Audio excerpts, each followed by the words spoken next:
नमस्कार, आपण पाहताय न्यूज 18 लोकमत आणि सुरुवातीलाच बातमी बाळासाहेब ठाकरे यांच्या पुतळ्याच्या अनावरणासंदर्भातली। शिवसेनेचे पक्षप्रमुख बाळासाहेब ठाकरे यांची आज 95वी जयंती या निमित्तानं मुंबईमध्ये त्यांच्या पूर्णाकृती पुतळ्याचं अनावरण होणार आहे। दक्षिण मुंबईतल्या कुलाबा सर्कलमध्ये हा पुतळा उभारण्यात येतोय। आज संध्याकाळी याचा औपचारिक अनावरण सोहळा पार पडेल। विशेष म्हणजे महाराष्ट्रातल्या सर्व राजकीय पक्षांचे सर्व प्रमुख नेते या कार्यक्रमाला उपस्थित असणार आहेत। मुख्यमंत्री उद्धव ठाकरे, राष्ट्रवादीचे अध्यक्ष शरद पवार, विरोधी पक्षनेते देवेंद्र फडणवीस, मनसेचे अध्यक्ष राज ठाकरे हे देखील उपस्थित असतील। शुक्रवारी संध्याकाळी या कार्यक्रमाची रंगीत तालीम सुद्धा पार पडली। शिवसेनेचे ज्येष्ठ नेते सुभाष देसाई यावेळी उपस्थित होते। ठिकाणी महाराष्ट्राची पूर्वीची विधानसभा भरायची ते भवन इथेच आहे आणि जवळच गेटवे ऑफ इंडिया आणि त्यावर छत्रपती शिवाजी महाराजांचा अश्वारूढ पुतळा हा असा सगळा परिसर हा अत्यंत महत्त्वपूर्ण आहे। लोकांच्या दृष्टीने याचं एक वेगळं महत्त्व आहे। अशा या चौकामध्ये मुंबई महापालिकेतर्फे हिंदू हृदय सम्राट शिवसेना प्रमुख बाळासाहेब ठाकरे यांचा पूर्णाकृती पुतळा उभारण्यात आलेला आहे। त्याची तयारी पूर्ण झालेली आहे। शिवसेना प्रमुख बाळासाहेब ठाकरे आणि राष्ट्रवादीचे अध्यक्ष शरद पवार यांची मैत्री राजकारणाच्या खूप पलीकडची होती। एकमेकांवर जोरदार टीका करूनही दोनही नेत्यांमधलं मैत्रीचं नातं तितकंच घट्ट होतं। कोणी बारामतीचा आयडॉल बरं असे एक एक एक एक उभे राहायला लागले। मी काही माझी सोय लावू इच्छित नाही। आज शरद पवारांनी पत्रकारांना खूप नाराज केलं असणार। काहीच मिळालं नाही हो। मला थोडं मिळालं। आमचं त्यांचं हाडवय नव्हतंच हो कधी। माझ्याकडे पाहिल्यानंतर हाडं दिसतील पण वैर नाही, बिलकुल नाही। आणि त्यांच्याकडे पाहिल्यानंतर हाडं कुठे आहेत तेच कळणार नाही, कारण तिथेही वैर नाही, मतभेद नाहीत। असलाच तर आमच्या दोघांमध्ये थोडासा पोटभेद आहे। ते दोघांकडे उभारल्यानंतर बघितल्यानंतर तुम्हाला दिसून येतील की पोटभेद आहेत। आणि काही दिवसापूर्वीच शरद बाबू म्हणाले, माझे जुने मित्र असल्यामुळे त्यांना शरद बाबू म्हणत असे, ते कृषी मंत्री असले तरी मी कृषी जास्त आहे पण मी मंत्रिपद स्वीकारणार नाही। काल परवाकडे म्हणाले की हा एकमेव महाराष्ट्र असा आहे की तो देशाला एक प्रकारे मार्गदर्शक म्हणून ठरू शकेल। मार्गदर्शक, महाराष्ट्र हा मार्गदर्शक व्हावा देशाचा, हिंदुस्थानचा। कसं होणार? आम्हालाच कुठची आम्हाला दिशा मिळत नाही, दशा होते महाराष्ट्राची, त्याकडे कोणाचं लक्ष नाही। बाबासाहेब तळमळून लिहितायत, तडफडून बोलतायत की अरे एकत्र या, काहीतरी करा। दिशा नाही, दशा होते आहे आणि मार्गदर्शक व्हावं असं वाटत असेल तर शरद पवार तुम्ही यांचा गंभीरपणे विचार करायला पाहिजे। आणि स्वाती लोखंडे आपल्या प्रतिनिधी आपल्यासोबत जोडल्या गेलेत। आपण थेट जाऊयात स्वातीकडे। मुंबईतल्या शिवाजी पार्क या भागातून स्वाती आपल्यासोबत आहे। स्वाती, तू उभी आहेस, हे तेच ठिकाण आहे की त्या ठिकाणी उभं राहिल्यानंतर कुठल्याही शिवसैनिकाच्या अंगावर रोमांच उभे राहतात आणि जो राजकीय कार्यकर्ता असतो कुठल्याही पक्षाचा, त्याच्या कानामध्ये स्वाभाविकपणे आवाज घुमायला लागतात, कारण याच ठिकाणून बाळासाहेब ठाकरे यांनी महाराष्ट्राला अनेकदा संबोधित केलंय। आणि काय सांगशील, आज या दिवसाच्या निमित्तानं महाराष्ट्रातून अनेक जण आवर्जून बाळासाहेबांना अभिवादन करण्यासाठी मुंबईत येतात। मिळेल, अगदी बरोबर आहे। आणि याच ठिकाणी हिंदू हृदय सम्राट बाळासाहेब ठाकरे यांचे स्मृतीस्थळ आहे। त्यामुळे आता जर आपण या स्मृतीस्थळाकडे बघितलं तर हे स्मृतीस्थळ अनेकांना प्रेरणादायी तर आहेच, पण अनेकांसाठी हे एक आशीर्वादाचं स्थान म्हणूनही आहे। आता इथे खरं तर आपण बघितलं की साधारणतः 9 वाजल्यापासून स्मृतीस्थळावर शिवसैनिकांना येण्यास परवानगी दिली जाईल, पण आता सकाळपासूनच बऱ्यापैकी गर्दी आहे. म्हणजे वेगवेगळ्या ठिकाणाहून शिवसैनिक येत आहेत आणि ज्यांना कुणाला आतमध्ये सोडलं नाही तिकडे त्यांनी बाहेरच अशी फुलं वाहून ते तिथून बाजूला झालेत. पण साधारणतः 9 वाजल्यापासूनच इथे म्हणजे अभिवादनासाठी दर्शनासाठी त्यांना इथे सोडण्यात येईल. विशेष म्हणजे आज हिंदू हृदय सम्राट बाळासाहेब ठाकरे यांच्या जयंतीनिमित्त मोठा कुठला प्रोग्राम होणार असेल तर त्यांच्या पूर्णाकृती पुतळ्याचं अनावरण होणार आहे. रिगल सिनेमाच्या बरोबर समोर बाळासाहेबांचा एक मोठा पुतळा लावण्यात आलेला आहे. महाराष्ट्राचे मुख्यमंत्री उद्धव ठाकरे आणि त्याचबरोबर राष्ट्रवादी काँग्रेसचे सर्वेसर्वा अध्यक्ष शरद पवार यांच्या हस्ते या पूर्णाकृती पुतळ्याचं अनावरण होणार आहे. आणि जसं आपण आता न्यूज लोकमतवर दाखवतोय की कशा पद्धतीनं या दोघांची मैत्री होती, शरद पवार आणि बाळासाहेब ठाकरे यांची.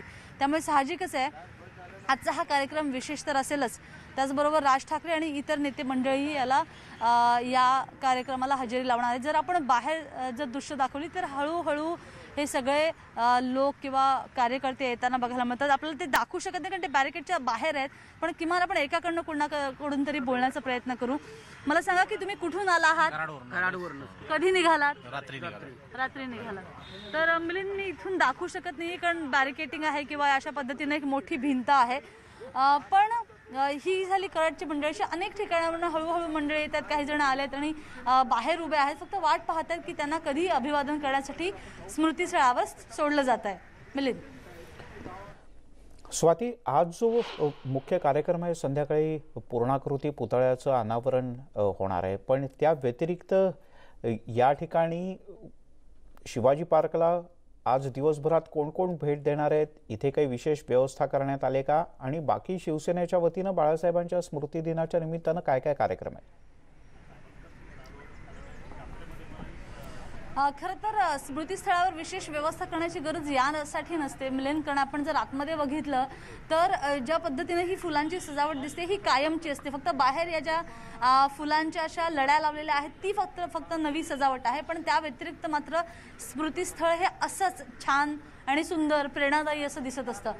पण जसं तुम्ही म्हणालात की आज म्हणजे अगदी स्वतः मुख्यमंत्री उद्धव ठाकरे तर हजेरी लावतीलच, अनेक शिवसैनिक, मुंबईच्या महापौर आणि त्याचबरोबर अनेक नेते मंडळी इथे हजेरी लावते. असं प्रत्येक वेळेला आपल्याला बघायला मिळतं की बाळासाहेब ठाकरे यांची ज्यांच्याशी मैत्री होते असे सगळेजण इथे मोठ्या प्रमाणात येताना बघायला मिळतात. दरवर्षीचं हे चित्र आहे. आणि जर मी दाखवू शकेन, जर बाहेर भगव्यामध्ये भगवे कपडे घातलेले किंवा भगव्यामध्ये लपटलेले अनेक मंडळी अशी रस्त्यावर दिसतात. थोड्याशा मर्यादा आहेत की ही दृश्य मी बाहेर दाखवू शकत नाहीये म्हणजे कारण हे बॅरिकेटिंग आहे.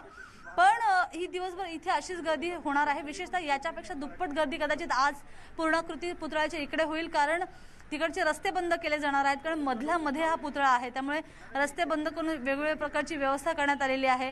आणि जर आपण बघितलं की आजचा दिवस जसं आपण कराडच्या मंडळीशी बोलू किंवा शिवसैनिकांशी बोलू तर आजचा दिवस किंवा आज इथे येऊन अभिवादन करणं अनेकांसाठी अत्यंत प्रेरणादायी आहे. त्यामुळे अशीच गर्दी दिवसभर बघायला मिळेल. मिलिंद. स्वाती, तूर्तास धन्यवाद या सगळ्या सविस्तर माहितीबद्दल. स्वाती लोखंडे आपल्या प्रतिनिधी शिवाजी पार्कहून आपल्याला माहिती देत होत्या. दरम्यान राष्ट्रवादी काँग्रेसचे अध्यक्ष शरद पवार आज पुण्यातल्या सिरम इन्स्टिट्यूटला थोड्याच वेळात भेट देणार आहेत. सकाळी साधारण 10:30 ते 11च्या दरम्यान शरद पवार सिरम इन्स्टिट्यूटमध्ये पोहोचतील, जिथे आगीने झालेल्या नुकसानीचा स्वतः शरद पवार आढावा घेणार आहेत. मुख्यमंत्री उद्धव ठाकरे यांनी काल दुपारी सिरमला भेट दिली होती. यानंतर मुख्यमंत्री आणि आदर पूनावाला यांची संयुक्त पत्रकार परिषद सुद्धा झाली. तर आज राष्ट्रवादीचे अध्यक्ष शरद पवार हे या आगीच्या नुकसानीची पाहणी करतील.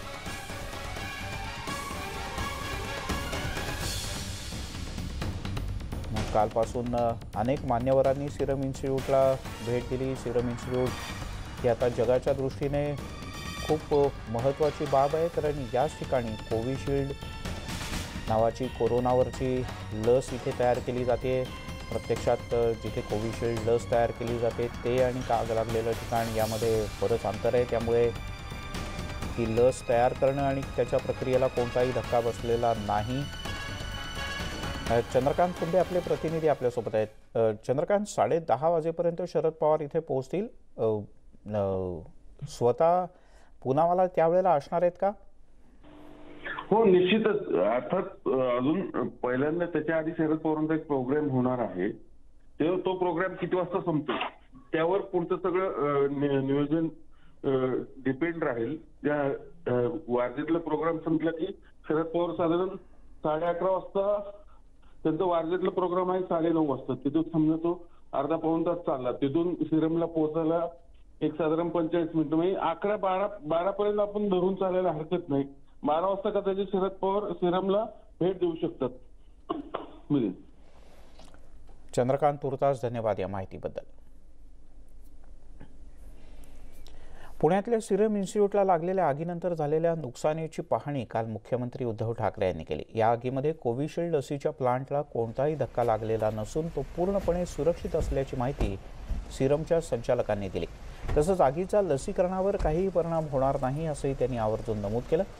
दरम्यान या आगीची चौकशी करण्यात येते. ही चौकशी पूर्ण होईपर्यंत कोणतंही भाष्य करणं योग्य होणार नाही. अपघात की घातपात हे नंतरच कळेल असंही मुख्यमंत्र्यांनी नमूद केलं. ज्यांचा या आगीमध्ये दुर्दैवानं मृत्यू झाला त्यांची जबाबदारी कंपनीनं घेतली आहे, परंतु त्यांच्यासाठी आणखीनही काही जे करता येईल ते सरकार निश्चित करेल असं आश्वासनही मुख्यमंत्र्यांनी दिलं.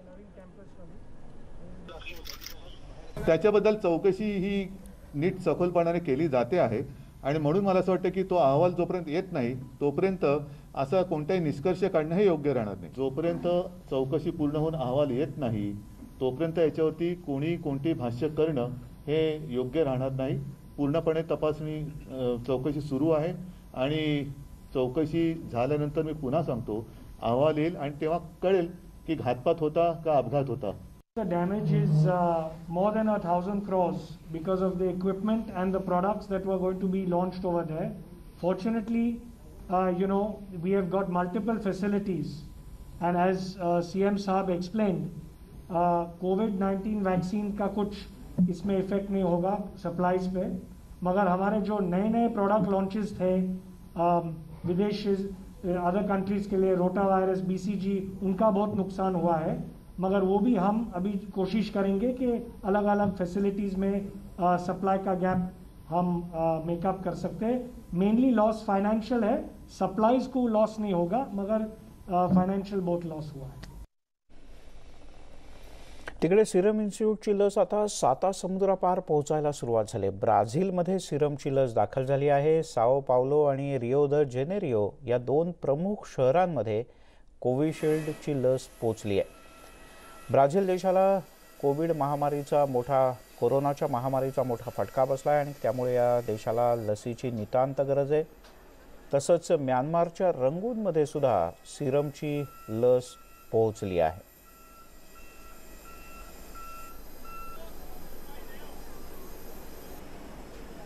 आपण रंगून म्यानमार आणि साओ पावलो ब्राझील या 2 ठिकाणी जी लस पोहोचली त्याची दृश्य पाहतो आहोत.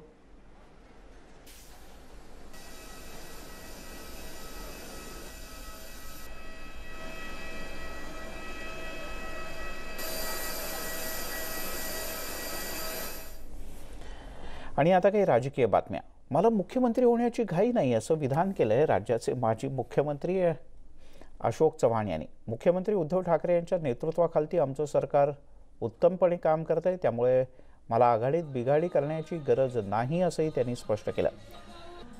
नांदेड जिल्ह्यातल्या भोकरमध्ये विकास कामांच्या शुभारंभ प्रसंगी अशोक चव्हाण बोलत होते. दरम्यान नुकतेच राष्ट्रवादीचे नेते जयंत पाटील यांनी आपल्यालाही मुख्यमंत्री व्हायचे अशी इच्छा व्यक्त केली होती, तर कालच राष्ट्रवादीचे अध्यक्ष शरद पवार यांनीही त्यावर मिश्किल वक्तव्य केलं. मलाही मुख्यमंत्री होण्याची इच्छा आहे, पण मला कोणी करणार नाही असं पवार काल नागपुरात म्हणाले होते. त्यामुळे या सगळ्यांवर विविध राजकीय प्रतिक्रिया आता उमटू लागल्या. अमर भाऊ, मला कुठेही मुख्यमंत्री व्हायची घाई नाहीये. उद्धव ठाकरे हे राज्याचे प्रमुख आहेत आज आणि त्यांच्या बरोबर मनापासून आम्ही साथ देत आहोत. मला कुठेही या महाविकास आघाडीमध्ये बिघाडी निर्माण करण्याचा प्रयत्न काय लोक करतायत, चिंता करू नका, तसं काही होणार नाही, काही होणार नाही. उद्धव ठाकरेंच्या बरोबरीने आम्ही मदतीला आहोत. प्रामाणिकपणे ज्या पक्ष म्हणून आम्ही जी बांधिलकी स्वीकारलेली आहे, सोनिया गांधींनी जो आदेश दिलेला आहे त्या आदेशाला अनुसरून उद्धव ठाकरेंच्या बरोबर अशोक चव्हाण, बाळासाहेब थोरात, शरद पवार, अजित पवार, आम्ही सर्व मंडळी भक्कमपणे उद्धव ठाकरेंच्या पुढे प्रामाणिकपणे राहू. मलाही मुख्यमंत्री व्हावंसं वाटतंय, पण सध्या संधी दिसत नाही, अशी मिश्किल टिप्पणी करत राष्ट्रवादीचे अध्यक्ष शरद पवार यांनी मुख्यमंत्री पदाबद्दलच्या चर्चेवर पडदा टाकण्याचा प्रयत्न केला. तर छगन भुजबळ यांनी मात्र कोण जयंत पाटील असं म्हणत विषयाला बगल दिली. उच्च तंत्र शिक्षण मंत्री उदय सामंत यांनी मात्र महत्वाकांक्षा शक्य तेवढीच ठेवावी असा टोलाही लगावला. जयंत पाटील साहेबांनी परवा मुख्यमंत्री होण्याची इच्छा व्यक्त केली होती, उघडपणे व्यक्त केली होती. काय झालं काय संधी आहे का?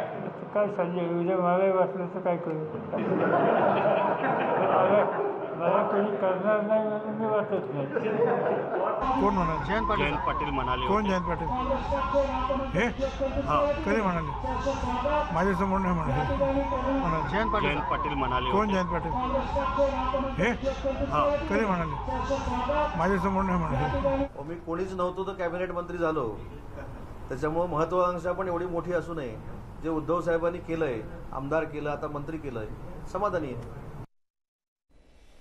माणूस किती क्रूर वागू शकतो याचा अनुभव तामिळनाडूतल्या एका घटनेनं आला.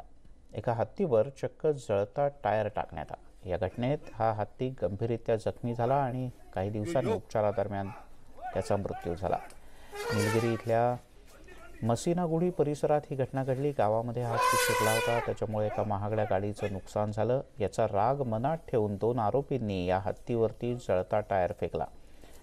रेमंड मालकम आणि प्रसाद सुकुमारन अशी या क्रूरकर्म्यांची नावं आहेत.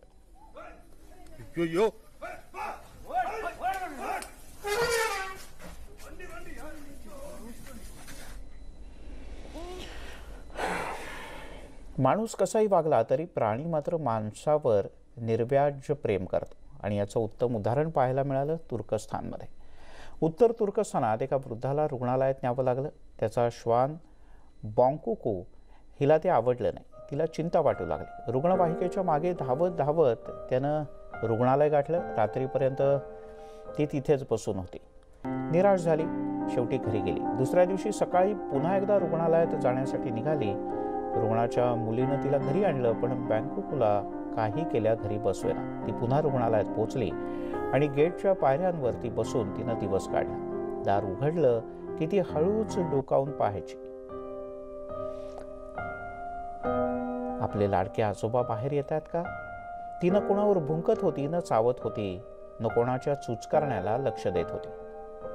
सकाळ रात्र दिवसभर रुग्णालयाच्या बाहेर. आणि अखेर तो क्षण आला जेव्हा तिच्या लाडक्या आजोबांना डिस्चार्ज मिळाला आणि तिचा आनंद आपण पाहतो आहोत. मग काय, बॉन्कुकूला आनंदाला पारावार राहिला नाही. त्यांच्या व्हीलचेअरच्या भोवती ती उड्या मारत सुटली. त्या आजोबांच्या सोबत त्यांना खुश पाहून तिलाही प्रचंड आनंद झाला. आता आपण पुन्हा एकदा पहिल्यासारख्या आपल्या लाडक्या आजोबांच्या बरोबर राहू म्हणून ती खूपच खुश होती.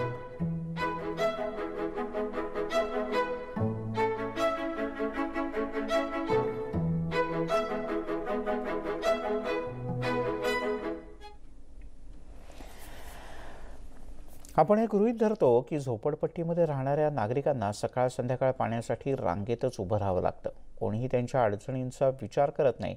NGO वॉटर एंड संस्थेनं दिल्लीतल्या झोपडपट्ट्यांमधलं हे चित्र पार बदललंय. या संस्थेमुळे महिलांना त्यांच्या पाणी आणि स्वच्छतेच्या अधिकारासाठी लढण्यासाठी सशक्त बनवण्याचं एक प्रकारे सुरुवातच झाली.